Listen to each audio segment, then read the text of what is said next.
after a near fatal experience, overdose, stuff happening, I came back to New Hampshire 10 months later, only to get the phone call that there's federal agents looking for me, that I have a federal warrant for my arrest. So it was related to the charges or the arrest of, these pills. So it was very serious. I was facing over 7 years in federal prison, multiple federal felonies. Federal felonies are a little different. Those have to be pardoned by the president. They're not, you can't just get those gone. You're currently listening to Jesse Harless. He's a trainer, advocate, and author, as well as the founder of Entrepreneurs in Recovery. Jesse is the founder of recoveryfacilitation.com and Entrepreneurs in Recovery Workshops and Training, a platform and training that empowers people in addiction recovery to reach their full potential. This is an amazing conversation. I'm excited for you guys to listen. So let's get this thing started. Let's get after it. This is Your Superior Self, episode 92, Entrepreneurs in Recovery, with founder Jesse Harless.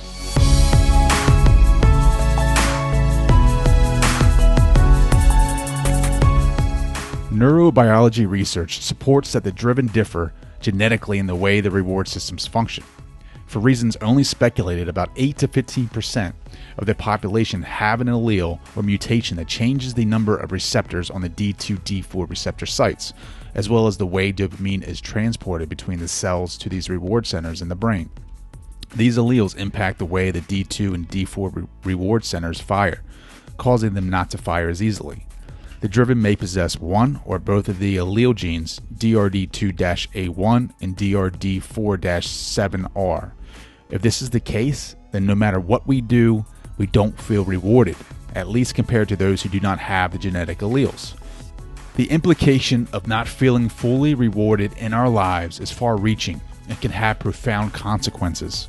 Because of the driven's deficiencies in feeling rewarded, we are likely to perpetually seek dopamine, constantly questing to have our reward system activated.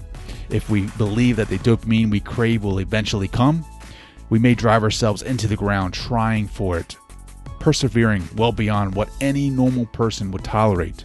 The driven are innately pulled toward the success they believe will finally leave them feeling rewarded.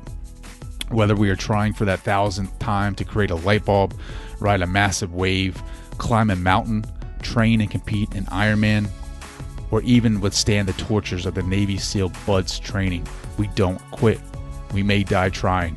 The unending quest to feel rewarded drives us through incredibly difficult circumstances. And that excerpt was taken from the book Driven, written by Dr. Douglas Brackman. And I actually have to thank my wife for throwing this book my way. My brother and her were having a conversation, and somewhere they were describing the book, and my wife came home that night and was like, yeah, that's you to a T. And it kind of perked my interest because she doesn't really get into science or neuroscience, and the fact that she was interested in it it made me curious. So I went and got the book, and like 10 pages in, I immediately connected with what he was talking about, how different I am from the rest of the population.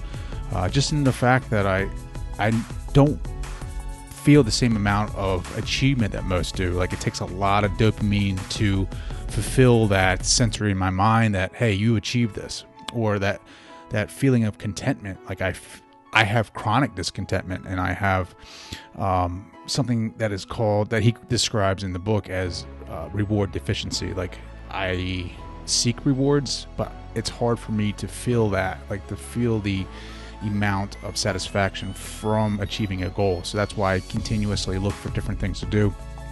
I keep raising the bar higher and higher, looking for that great reward that I will feel one day, and I don't.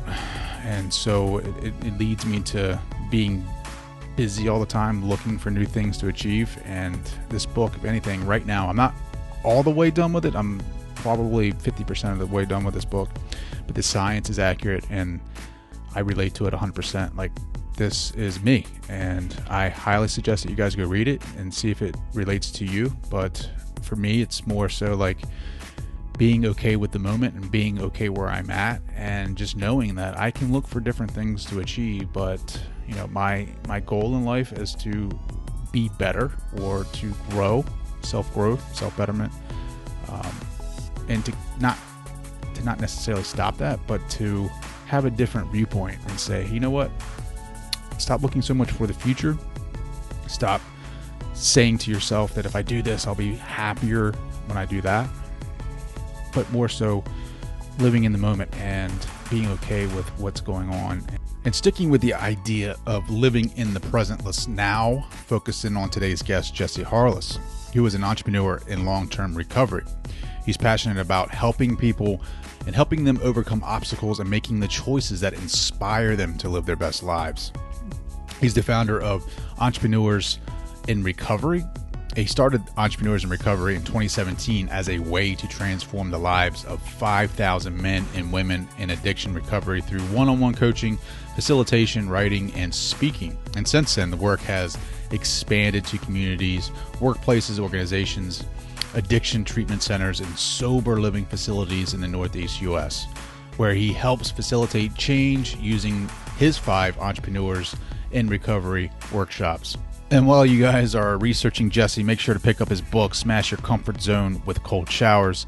I just picked it up, and it's helped me understand the research-backed advantages of cold showers and how to overcome unwanted habits. So without further ado, here is my conversation with Jesse Harless. Hey, what's up, guys? Welcome back to another episode of Your Superior Self, guys. Tonight I have a very special guest. Jesse Harless joins the show. He is a trainer, group empowerment facilitator, life coach, speaker, author, entrepreneur in recovery. Jesse, thank you so much for taking the time and joining the show. Thanks, Trey. Thanks for having me on. So tell us, what's going on in your world today? What are you working on? I mean, the biggest thing I'm working on today is entrepreneurs recovery training. So that's been the biggest thing. It's something I've been working on since 2017, since I left my job to pursue this passion to elevate the lives of people in addiction recovery. And today what I'm doing is I'm training leader facilitators.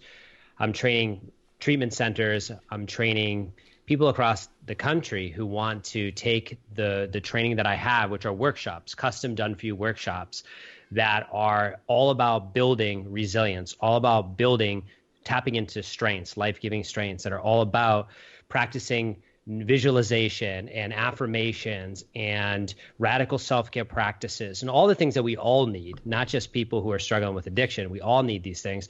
But in particular, most of the people are taking this to social impact groups, whether it's recovery or veterans or domestic shelters. So that's what I'm currently working on, what I'm most excited about.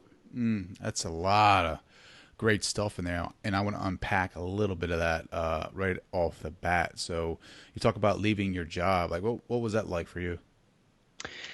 Yeah, so it was a big deal. I was someone who at 22 years old was, in the depths of addiction. I was facing federal felonies, looking to spend a lot of time in federal prison. And so I had to have a job, right? So I found a job doing something that I had done previously, which was sales, but it was cell phone sales.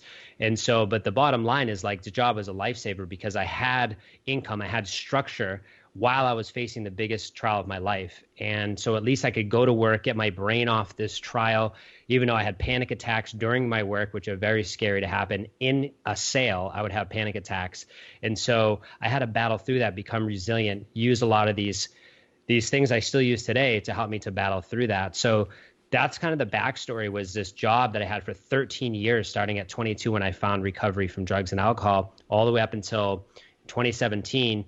I had this pretty much the same business, same company I was working for. And, what happened in the backstory, there's many pieces to the backstory of why I left the job. But one of the biggest was what was happening in my area with the opioid epidemic. I mean, in 2013, we started seeing a spike in deaths from fentanyl.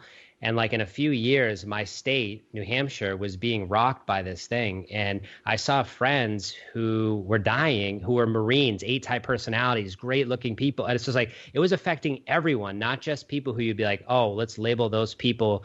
It was affecting everyone. And when that started happening, I just was like, if you were to look at what I was doing in my job, I was at the height of my career. Like literally, I had won the highest award possible. I had doubled my income. And for me to leave was pure insanity. It made no sense. So I left at the height. I left on the incline, the hockey stick. Bam, I was going like that. I left because, one, I started surrounding myself with entrepreneurs who were thinking much differently. Two, I had this passion inside as someone in long-term recovery from drugs and alcohol to help that community in a bigger way. Like, I had just completed my master's in mental health counseling, but I didn't want to go into therapy. I wanted to be more of like an empowerment as a movement to help people to watch the relapse rate drop, to see something happen, a movement. And so Entrepreneurs Recovery was born out of a meditation, actually. It kind of came to me and this idea. And so that's been the mission. So I left a job to pursue the mission. I went all in. And when I say I went all in, I mean, I sold my home. I downgraded to a condo. Like, I did everything I could to make this dream a reality. And I took huge risks and invested in myself. And by investing in myself, whether that was a training, whether that was a coach, whether that was a mastermind, these big gambles to do that early on paid off huge because it gave me the support, the leverage, the relationships I needed to keep me and to keep my dream alive. Because people can easily crush your dreams. You can say, oh, I want to do this. I want to be a coach. I want to write a book. Someone goes, well, everyone has a book. There's a million writers, and your dream's crushed. So I had people that I would share my dream with, and they'd be like, Jess, go for it. Keep it going. Have a plan. Don't stop. And that's what really kept that momentum. Mm. That's some good stuff right there. So the trial, like what led up to that? Like, what happened there? So like, how did I get to that point? Or Yeah. Okay. So, I fell into pretty hard addiction into opioids. So I fell into cocaine addiction, heroin, prescription opioids. That was a big one for me. It was prescription opioids and alcohol. So it was kind of like a whole conglomerate of different things. And it was for me, I didn't have to like stay using for a long time. It wasn't like, it was a very short period of rapid progression for me. And at that point, when that was happening, I'll just tell you what happened. So what happened was I found a way. So at night, at 20 years old, I found myself in bad places and doing lots of hard substances. And when I came out of that certain period of my life, I found a way to order pills myself. So instead of kind of like going to the street and finding dealers, I found dealers online. Okay. So there was a way to order online, and that's what I did. And I got away with it for a very long time, meaning like, who knows, 9 months maybe. And so what happened was eventually it caught up to me and I was arrested, and then they let me go. So they arrested me red-handed.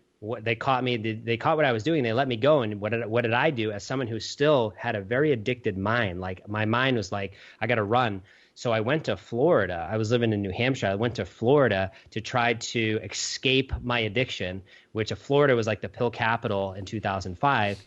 And so I was just going into the fire pit. So I went down to Florida to escape addiction, only to find worse addiction. And I, after a near fatal experience, overdose, bad stuff happening, I came back to New Hampshire 10 months later, only to get the phone call that there's federal agents looking for me, that I have a federal warrant for my arrest. So it was related to the charges or the arrest of, these pills. So it was very serious. I was facing over 7 years in federal prison, multiple federal felonies. Federal felonies are a little different. Those have to be pardoned by the president. They're not, you can't just get those gone. So it was a huge wake up call for me and for my family. See, when people are in addiction, it affects everyone around you. It's not just yourself. And I don't just mean drugs and alcohol addiction. It could be behavioral addiction. It could be addiction to other things too.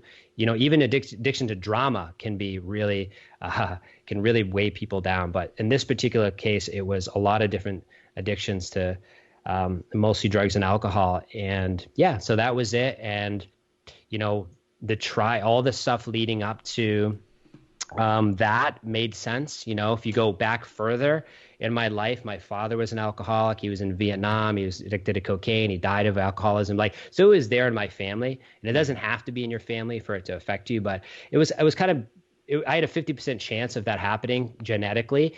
And so it happened. And I happened to be the one that I had an unusual response to alcohol and drugs. I wasn't like the average person that could dabble and then get out of there. You know, a lot of people in college, they dabble, Adderall, cocaine, and they back off and they do their homework. That wasn't the case for me. It was way more deep dive. You know, I did it and I was like, let's do this for the next year. It was a little different reaction. So like what, I guess, you know, you had the trial lingering and you said that you found this idea and meditation, like explain that, like talk a little bit about that. Like what was that moment for you, and how did you know it was like, I don't know. It's just, it's crazy to me. Like, I love those moments when we really have a clear vision of what we're meant to do. Like, explain that whole process to me. Yeah. So the meditation practices really started picking up, you know, maybe 4 or 5 years ago, 5 years ago. And so when I was leaving my job, when I was making that decision to leave my job, I started to, you know, really dive deeper in the meditation. And so, because it was a lot, like, it's like, it didn't make any sense. There was no entrepreneurs in my family. Like, what was my business going to be? Where was the revenue going to come from? It didn't make sense. And that's the thing about dreams. And that's the thing about goals. They don't always make sense, and I don't have to. So it didn't make a lot of sense at the time. So what I would do is get into deep meditation, which just means sitting, but sometimes just laying on the couch and just staying with breath and just kind of like receiving what's already built in, you know, intuition. And so I was in a meditation, and during the meditation, this idea, now, by the way, this was in March of 2017. I had consciously made the decision and wrote it down that I was going to leave the job by a certain date. So because I had wrote the date down of when I was going to leave the job, and I could see it every day, it was in my view. It's actually right next to me still. I still look at this date to pinch myself, like, wow, is this real? Am I really living that dream that I wrote in 2017? And I am. The actual goal was written down in March. So this was April now, and I was in a meditation. And what happened was, during the meditation, this name, Entrepreneurs in Recovery, kind of snuck in there, like a little epiphany. It was like, Entrepreneurs in Recovery. I'm like, Entrepreneurs in Recovery, like, that makes sense. So the idea was like to mind map. It was kind of like, oh, Entrepreneurs in Recovery. What is this going to be? Oh, I know. I'm going to interview entrepreneurs who struggle with addiction that are now in recovery and have built incredible businesses. And I'm going to take their habits and the daily practices they do to not only maintain recovery, but also to build a 6-figure, 7-figure, 8-figure, 10-figure business. And I'm going to translate that into my community and teach my community how we can become entrepreneurs in recovery, how we can collaborate, and how we can go forward and follow our dream and our goals. So that's kind of like, it came in a meditation. I know, like, Jack Canfield says his book, Chicken Soup for the Soul, came in a meditation. So it's really amazing. So meditation works. I love it, man. Yeah, 100% meditation works. It's really recentered me in a lot of trying times in my life, and I highly suggest that everyone does it. So you were talking about some of these entrepreneurs who struggle with addiction, you know, interviewing them and finding out their steps. Like, I don't know, give me like 2 steps or 3 steps that they applied to their lives in their businesses and that help them gain success. Yeah, I'd say number 1 is accountability, accountability, and not just accountability towards your business goals, accountability to your self-care practices, accountability to your recovery practices. And so that's what's different about an accountability partner, who's accountability partner not only to business, but also to self-care practices when you're in recovery from addiction, whether that's sex addiction, porn addiction, whether that's alcohol, whether it is gambling, to have that. So accountability was huge. And I learned that early on. I learned that early on in recovery because we learned in early recovery, hey, we need to find a mentor, a sponsor, someone that we can share our stuff with, and they're not going to be affected by it. So I learned that like a long time, like a decade or more ago. So I kind of knew that. So when I get into the business realm, that made a lot of sense. It's like, oh, I need an accountability person that I can share these goals with and steps with, tangible steps. But also, how are you doing with your self-care? How are you doing? Are you meditating? Are you attending your self-help group? Are you calling that person? What are you doing for service work? So that balance is what I find with people. And recovery who are entrepreneurs, they have that. They have a safe people, a recovery team, I call it, where they have people that can help them with business, but also they'll say, hey, how's the recovery going? And they can check in and share about that. So having those people is huge.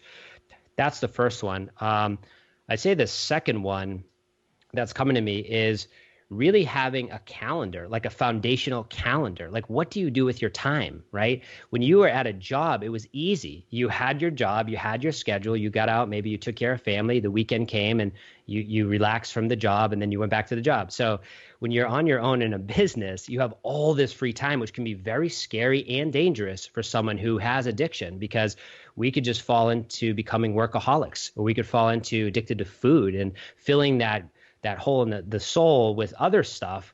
And we're like, man, I thought I was going to be a successful entrepreneur and I'm addicted to this and that. So having a calendar that also could be reviewed by your accountability partner, but having a calendar that is that's been foundational. I've been doing that for 13 years. I started that before I was ever a business owner, but today my calendar is everything. I'm sure you can relate. Like, my calendar is right next to me right now. I got my calendar right to the right. I use 2 calendars. And so that was another thing I learned, is like the importance of, and I remember one of my mentors early on in this entrepreneur journey said to me, hey, how do you spend your time? Go ahead and tell me your whole day. I was like, whoa. Like, he actually said, tell me what you do every hour of your day. And it like put me on the spot. I'm like, and like, I couldn't tell him what I did because it always changed. He's like, no. You need to time block this period. This period is blocked out for self-care. This period is blocked out for, strategizing and thinking about the business. This time's for phone calls. This time's for the ideation and getting back to email. And like, I started to learn, like, wow, I can structure every day, 7 days a week, to have a free day. It's like the Dan Sullivan thing: free days, buffer days, and focus days. And having those days where you have a day off, which is your free day, you disconnect completely. I like to get in nature. That's where I go. I do yoga, nature, see you later. I'm outside. I live in New Hampshire. It's beautiful here. That's my free day.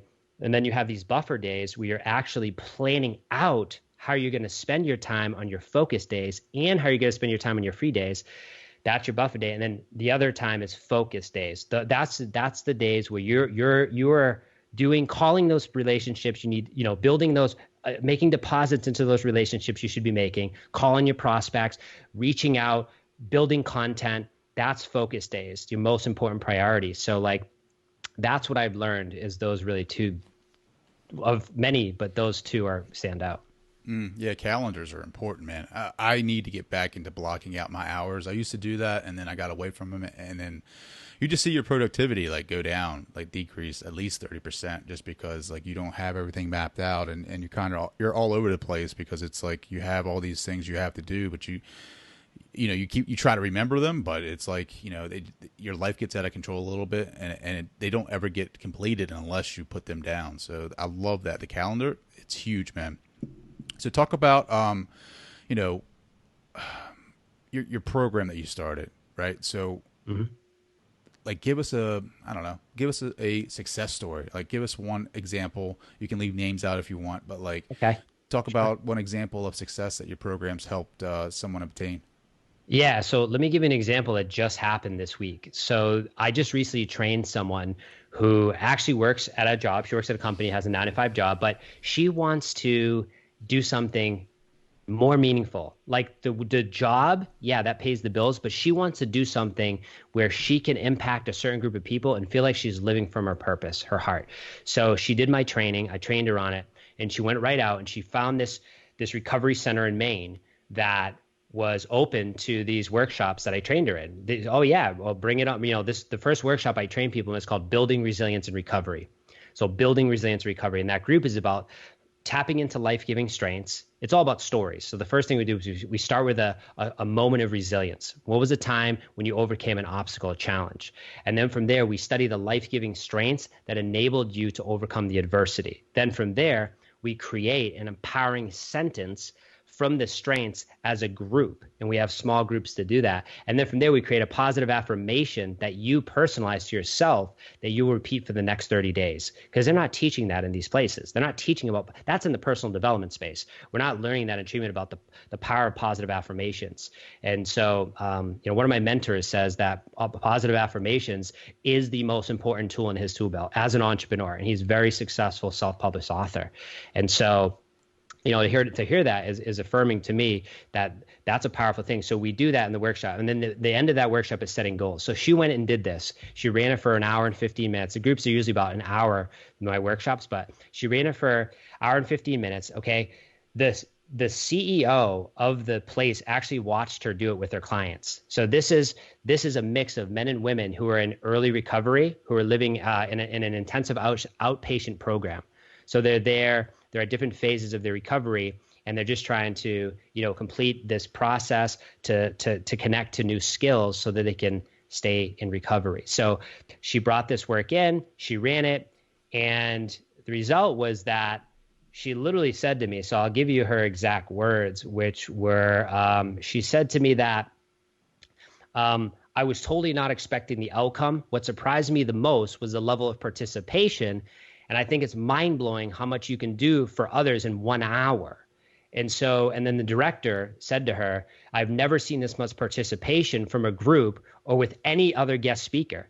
And he said, you blew it out of the park. And so what happened there was we're bringing new content, we're bringing new information into a space that hasn't had it before, And when you do that, and you do it in a way that's a conversational structured design, you have outcomes that you've never had because that conversational structure design creates safety for people to share, especially in those settings where there's a lot of vulnerability there, right?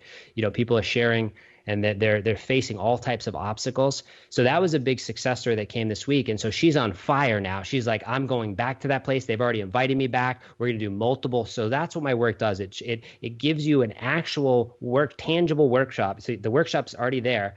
It has a facilitator guide and it has a workbook for the clients, and you just go and plug and play. So I train you as a facilitator on the facilitation skills, mastery skills, and in how to deliver it. And that's it. You don't have to get a degree. It's pretty easy. I train you in that and you go deliver it. But the best part is when people do it, they see that you can impact change in as little as 1 hour in someone's life who's not getting this information. That information is not being fed into addiction treatment.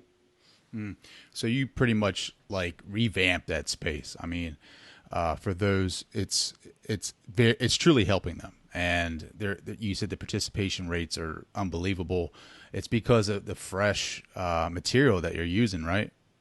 Yeah, part of it's the material. Part of it is the structured design of the conversations to create the safety so people feel they can share and all voices are heard. That's awesome. I mean, but to get up in front of people, like being that vulnerable speaker, like that's tough, right? Like, so people, one, they fear speaking, and then two, to share something that's so intimate, like an addiction, right? Like to share something like that has totally crushed your life. That's a lot. It takes a lot of courage, right? 100%. It takes a ton of courage. So if you're coming into a group and you're going to facilitate to a group like that, they have to feel your energy, right? If your energy is off or something, they're not going to share like that. So you come in with an authentically curious attitude. You know that you just want to help, and you come in with that, and you know that you have a formula, you have a process. So you kind of have confidence because you're like, I know exactly what I'm going to do in the next hour. So you have confidence that you just have to deliver what's there. It creates a feeling for the participants that like, hey, I trust this person. I trust them. And then they start to open up and they start to pair share and talk to each other. And that enables them to then share to the bigger group of like, hey, you know what? I'm going to share this overcoming university story I've never shared in my life. And so, yeah, it's not something you can't just walk in and talk at someone for 30 minutes and then go, any questions? And then someone's going to start spilling the beans and telling you all this breakthrough stuff that they're going to have. No, that's not going to happen. You have to create that. You have to create that environment. On your website, one bullet point that really sticks out to me is how to increase self-discipline, right? Mm-hmm. Like to create a system that holds you accountable. Like, what would you say? Like, how do people increase self-discipline? Yeah. So as in relation to these workshops and this training, how that happens is even in the first workshop, at the end, we set goals, 90-day goals. That doesn't happen. Like in treatment settings, they're not talking about 90-day goals, right? They're talking about one day at a time, maybe what's going to happen this week. But to talk about a 90-day goal is like a stretch goal for a lot of people. And so 90 days, so you'll say, hey, what are the 2-3 actions in the next 90 days that are going to help you be successful in your life, in your recovery? And then what they do is they journal that. And then what happens is they find someone to share it with. So that creates an accountability person in the community, in the group. And what that does is now they have a person that they've shared their goals with, they've each shared with. And then what you say to them is say, that person you shared your goal with is now your accountability person. They're going to keep you accountable because not only did you, number one, write your goals down, which 97% of the population doesn't write their goals down. So you just put yourself in a class of 3% of people who write their goals down. So you did that. Number two, you shared your goals with someone else to keep you accountable. That's huge. And then number three, at the end of that, we share them publicly with the whole group. So we're in a circle and everyone shares their goals to the group if they want to. Of course, you have freedom of choice, but about 99% of people share their goals. And now you're hearing goals, not from the treatment center, not from the government, not from a book or Tony Robbins. You're hearing it from the community. You're hearing it from the people. And what that does, it gives new possibilities for the future for them because they're hearing people say, hey, you know what, tomorrow I'm going to meditate for 5 minutes. That's a big deal when you're in that setting and someone says that and you go, wow, Joe just said that. I'm going to keep him accountable to that. Maybe I'll try it. So that's where the discipline comes in is, by having the accountability with someone else to say that you're going to do this and you start to do that, that builds the first step of self-discipline. Now I have other takes on that, but that's in relation to that group is how it happens in that first group. So I imagine that when people come into this system, they're pretty down and out, right? Like, so how do you build that motivation? Yeah, so definitely, and so I'm going into places that are 28-day treatment centers. There's people 7 days off shooting fentanyl, and we know what that does. So, so yeah, there's people in bad spots, and addiction is usually not a standalone thing. There's usually some mental issues as well. Mental health is involved in it too. So you have both. So you're dealing with a lot in early recovery. And so one of the things that's important to do is your goal as a facilitator running something like that is your goal is just to get people talking, get them moving. My groups are in circles and we're always moving. We're always standing up. We're always creating. That's intentional because that energy of sitting down and listening to someone for an hour, 40 minutes how much did they just retain? Maybe 5% of what you said. But if I stand them up, I shift their physiology, and now they're at a chart with 3 other people and they're theming their strengths. And now they're creating an empowering sentence. That's actually showing them that there's actually qualities about them that they didn't even know they had, which boosts self-esteem. And then they can go, wow, not only do I have that, I didn't even know there was this many strengths in the room because we crowdsource the strengths and share them. And then from there, we share that sentence. So that's kind of where it starts is you're building hope and self-esteem, and it's not false hope. It's real. It came from you. You're now realizing that inside of me might be some of the answers of how I can stay in recovery long term, not just looking outside. Some of that is going to come from the inside. And I think that's really important. So do you guys maintain that accountability long after they've completed the program? So that's a great question. So that's really the gap of all treatment, right? The gap is when I leave treatment, who's going to keep me accountable? Who's going to keep me accountable to my goals and the outcomes and all the things that I just learned and paid in excess of $60,000 a month for? So who's going to keep me accountable to that? Well, that's the gap. And where the gap is being filled in is recovery coaching. You're seeing recovery coaching exploding right now. So you're seeing that up here in the North. We have some programs that are doing recovery coaching. So that's the gap. The gap is like, okay, they've experienced the workshops. Now what? So the now what is using technology, whether it's apps, using apps. Everyone has a smartphone. People in addiction recovery, they have smartphones. So having an app where they can stay accountable to the app. And when they do, they get an award, like stuff like that. Those type of things are being developed. And also again, having like some type of recovery coach, which is also part of the future of what I'm doing, is going to involve that. But for now, it's like, hey, let's just get in there. Let's make some positive impact today, because we don't have to wait till we build that out and get the coaches trained. Let's just go in and as facilitators and impact the people that are already sitting in these groups.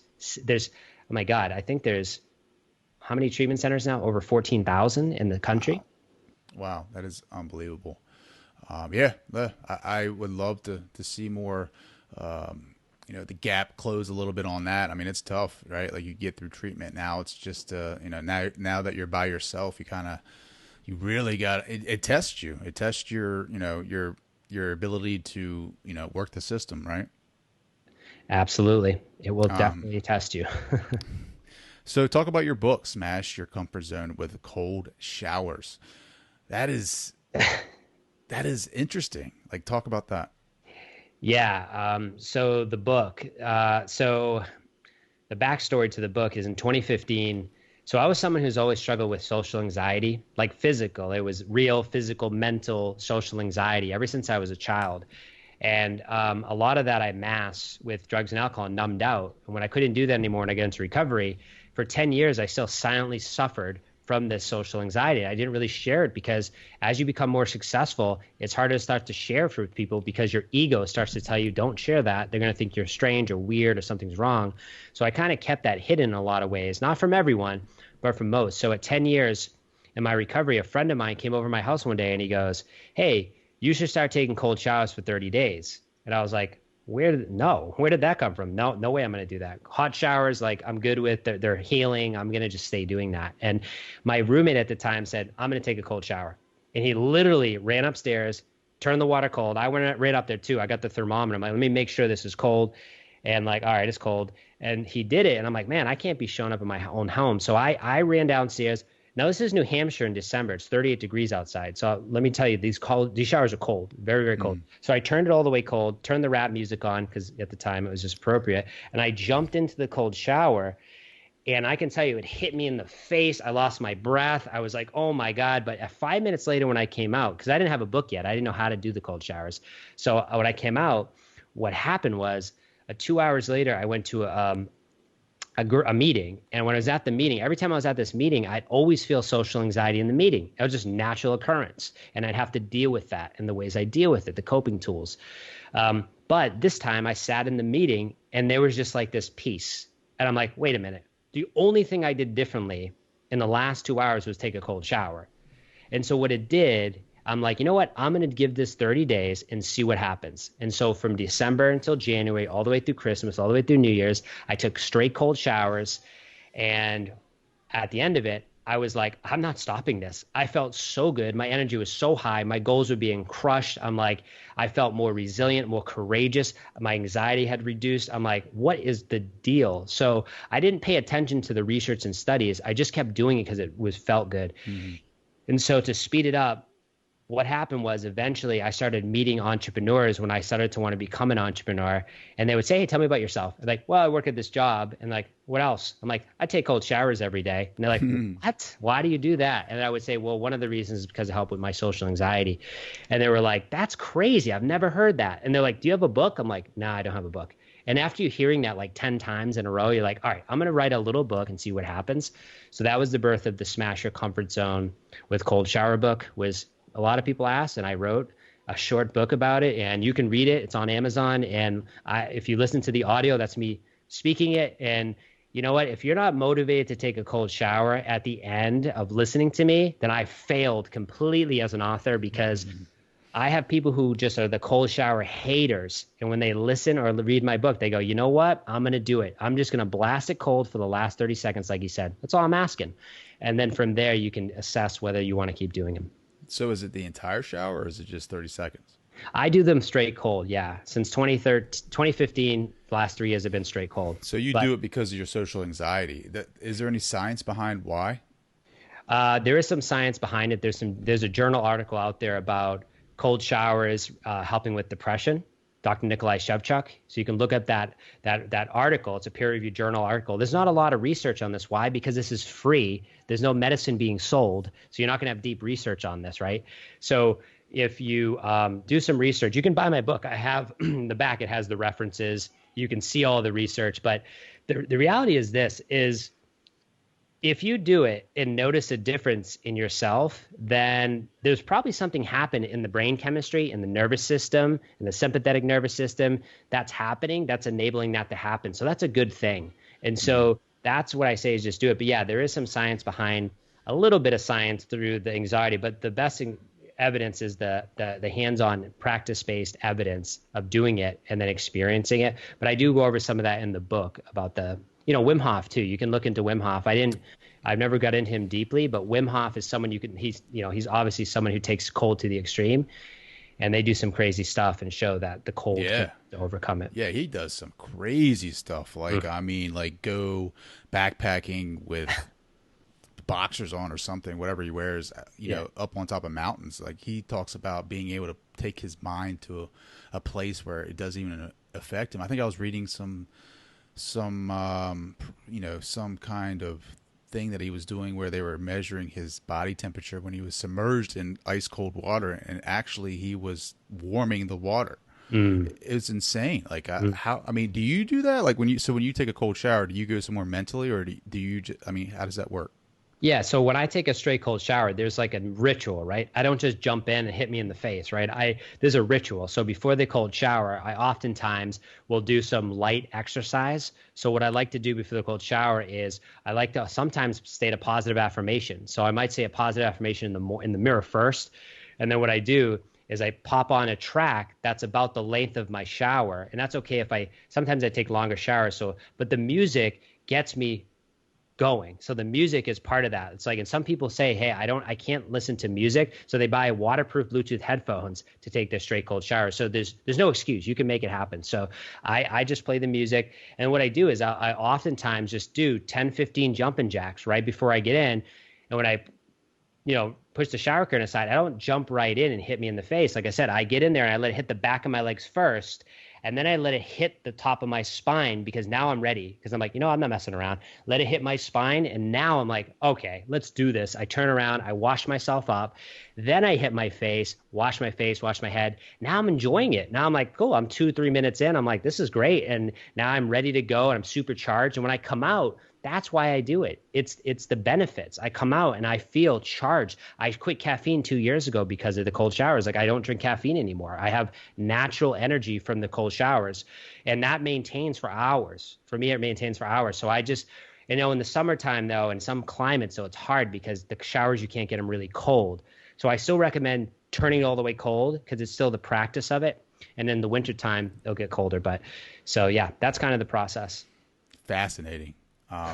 That's awesome. I need to try it. I don't know. Maybe after a run or something like that, when it's like, hot out or something like that, I'll try it.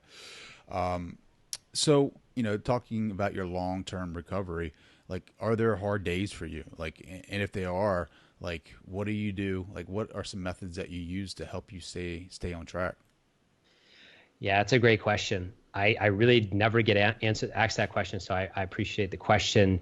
So yeah, a lot of people look up to me, right? I'm someone with 13 years in long-term recovery, so people think I have all the answers. People think that I'm walking on clouds, like I have no problems, like all these great things are happening to me.